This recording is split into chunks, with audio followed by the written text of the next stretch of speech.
All right, hey y'all, welcome back. Big news on the Bitcoin front. A really interesting article I read earlier is that a gentleman by the name of Raoul Pal. Now, he's a former Goldman Sachs hedge fund manager and very bullish on cryptocurrencies, has come out and said this week that he thinks Bitcoin is going to go above $250,000 in the next 12 months, and that Ethereum will go well above $20,000.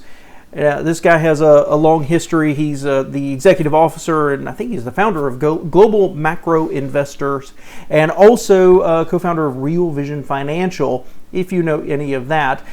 But it's really interesting, his take on it, and very thought-provoking to me. They point out in the article that Bitcoin is on a bit of a roller coaster. They're down 30% right now from its high in April, and then Ethereum is down 20% from their high of just last week. But what I found interesting was the article pointed out a tweet, by another gentleman, that points out that the volatility is natural, right? That 30, 33, 35, 38% drops are nothing unusual in cryptocurrencies.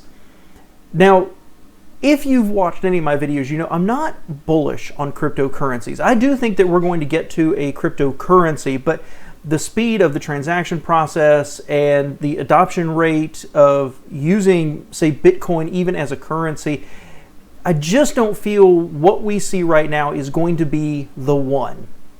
As much as I follow a Bitcoin, Ethereum, Doge, and Pi, three of those I actually have a little bit of. I don't invest in it. For those of you who do, you probably think I'm horribly out of touch, but you know what? It has no fundamentals. It has nothing to base on other than people getting excited about people being excited. It's been awesome to see, and one of the statistics here that's really fascinating is that Bitcoin is still producing, quote, 200% annualized returns, which is the highest return of any asset ever recorded in history. And that the adoption rate of the entire cryptocurrency market is still growing at 113% a year, which is faster than the internet from 1990 to 2000. It's the fastest adoption of a technology in history. I hadn't heard it that way before, and that's really, really exciting.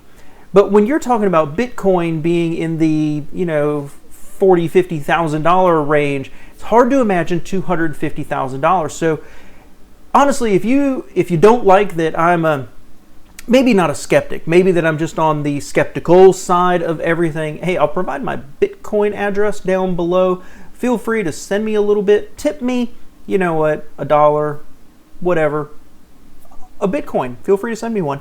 If you want to prove me wrong, knock yourself out. But on the way down to the comments, be sure to hit that like button for me. Just a little tickle on it. It really helps me with the YouTube algorithm. I appreciate it.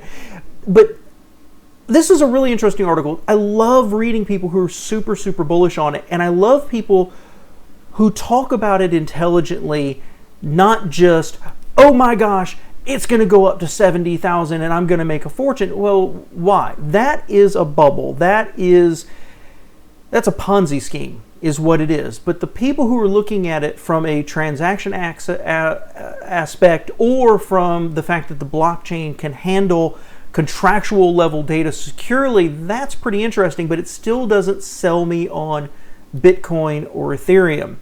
Now, while we're talking, I actually am mining a tiny bit of Doge, which of course has had an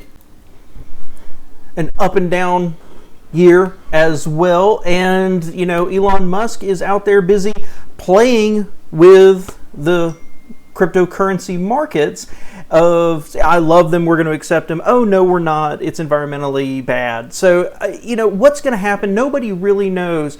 But the key to this article was that the key to these cryptocurrencies growing will be that right now, and I get this, I mean, I have Coinbase, I have a couple other wallets depending on the currency.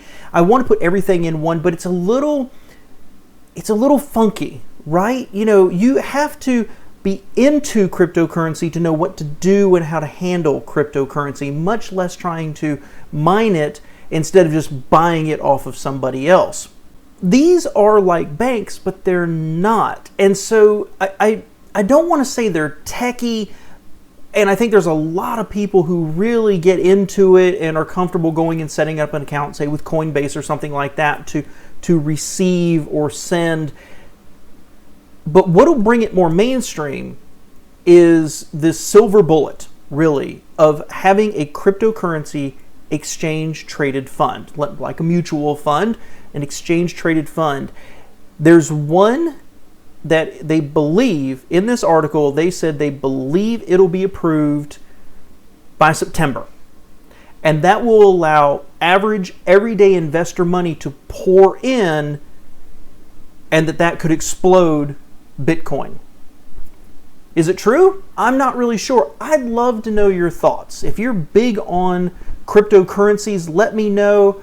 Hey, maybe I should throw a little bit into an ETF when it's released. I'm not really sure, but it's exciting to think that with the growth Bitcoin has had, that it, let's say 50,000 right now, it could increase by a factor of 5 in 12 months.